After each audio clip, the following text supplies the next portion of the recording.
Welcome to Local SEO Today. I'm Roger Murphy. And I'm John Vong. Welcome to this episode. We want to talk to business owners with regards to building a team, maintaining your team, John. I guess really growing it, because really it's about growing your business and you can't do it on your own. So build that team. So in order to scale, you can't do everything yourself. Yeah. You can't put a hat on and do all these different functions, right? In the early days you can. Yes. You have to. You have but to. as you're growing. Yes. You need to really focus on your strengths and all the different team players' strengths. Yes. Right? So when you're really starting to grow, or if you already have a team in place, how do you make sure that everyone's motivated and stay focused Yes. on their task and want to continue working there and give their best effort? Yeah. Right? So these are some of the tips that I would use, and this is what I've been incorporating myself as a company.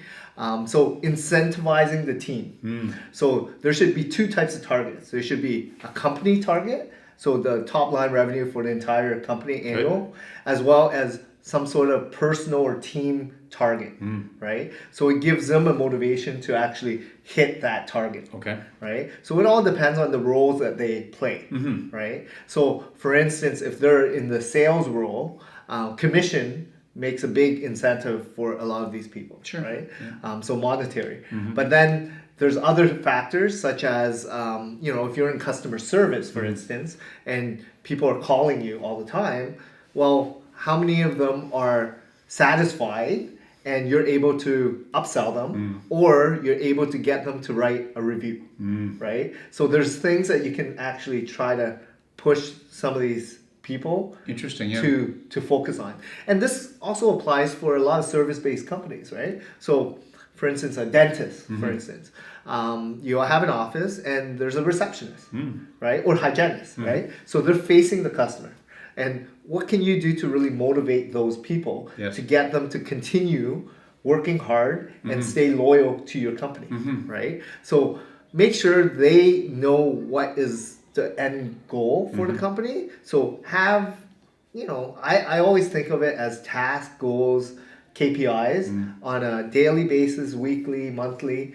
So make sure that you have that team feel, but also an individualized target as well, personalized. So sort of a tip you could use today, and some businesses do this today, they'll tell the team, and it's not necessarily the sales team, but it could be just anyone that deals with customers. We're looking, and then depending on the business, and it changes with every business, but let's say it's a dental office, we're looking to include 10 more families this month. We want to bring on 10 more families.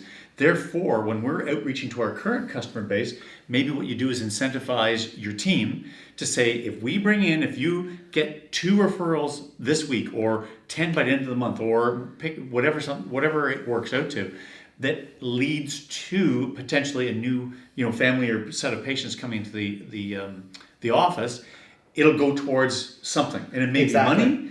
Maybe it's a office party, or some X amount of hours off for everyone. So there has to be some sort of personalized target, right, for either a team or a company target. But really understand that and get everyone's buy-in. Right, work together. Get the chart, put it on a wall in the back office, so people can see where we are. Here's where we started. Here's where we're at. Here's how many days are left in the month. And even if you're not a salesperson, you do enjoy the competition to say, hey, I think we can do this, and if we do it, here's what we're gonna get from it. Exactly. So individualize it with some sort of bonus or whatnot, as well as a company target, a team target with drinks or an outing or whatnot.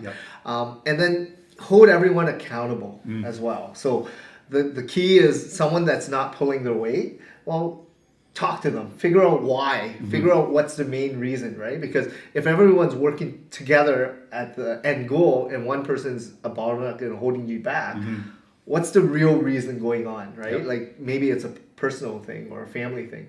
Because if everyone has the same sort of motivation and one person's lacking, really figure out what the why is, what's going on with them, right?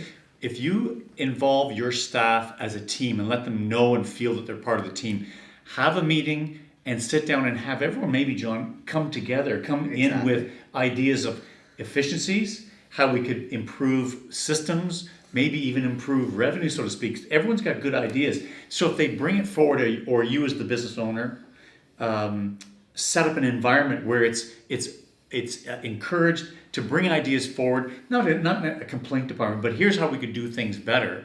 And then you thank them for the efficiency, thank them for the, for the idea. If it actually gets implemented, everyone gets a coffee card. Everyone gets a lunch somewhere. So that's very important in terms of like a flat kind of company where communication and sharing, collaborating amongst each other is it's wanted. It's actually a need, right, for the company to grow. Because in order for you to understand everyone's role, you have to understand, get to know everyone, right? Get to know exactly what their pain points are, what their strengths are, what everyone's going through in a daily basis, and really figure out, like, people are gonna go through rough patches, and as a team, we can all work together to pick them up, right? Because one individual might have a rough day, or they couldn't sleep because their kids were sick over the weekend or whatnot, right? So understand that, right? And people can pull their weight and help them out, right? This is the whole point of having a team, right? And at the end of the day,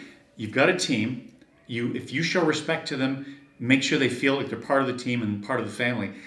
They don't stay at a job strictly for money. They stay at it for satisfaction, for feeling, they've accomplished something. And if you can, set up an environment that does that, that goes a long way to building, it's like best practices or strategies, how to build your team, how to keep your team. Because let's face it, people can go work many different places. There's lots of, talented people can find jobs in many different places. So. And the social aspect, and people like working with people that they actually like and care about, right? So if you actually can open yourself up as a business owner to let people in and let people know like what is really going on, and be honest, be transparent.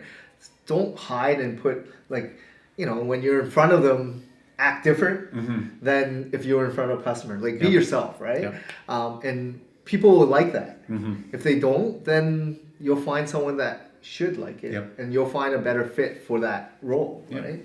And then another thing is, I know I talked about like incentivizing and KPIs. So make sure you have mini rewards. It could be like weekly rewards or monthly, but also an annualized reward. So people can see what is going on in terms of like a corporate goal. If you're able to hit that target, well, everyone's going to be going on, say, Christmas lunch, or, a get together at the end of the year, or a monetary bonus, or they'll get a gift or a trip or whatever it may be, right? So everyone's in on it together, right?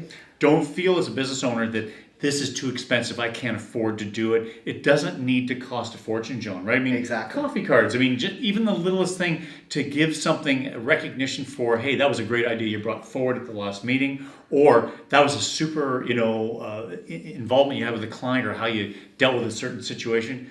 Just acknowledge and reward them, and give them targets that they can grow towards. And always try to get the most out of all your employees, right? So understand their strengths and weaknesses, and understand where they want to get to. That's really the goal sessions, right? So once you figure out like what their annual 5-year, 10-year goal is, figure that out and try to work together to get to that point. Yes, and if they don't have a goal, help them set a goal. Exactly. And do you want to own a house? Does one of your staff want to own a house one day? Do they want to have their own condo? Really uncover that, and then all of a sudden they're working towards a goal, and they're helping you work towards your business goal. Everyone's really being taken care of. And a satisfied employee is a lot easier to retain than to hire someone new and train them that might not be a good fit, right? Exactly. So really take care of your people, take care of your team, and they will take care of your clients. Communicate to them, let them give you, and let them encourage them to bring ideas forward. Don't let those silos grow up where sales doesn't talk to marketing, or so-and-so doesn't talk and dispatch to whatever. Keep them all together, working and pulling in the same direction. Exactly. So great best practices, John. Yeah, perfect. Well, thanks a lot, Roger. John, thank you, and we'll see you again at Local SEO Today.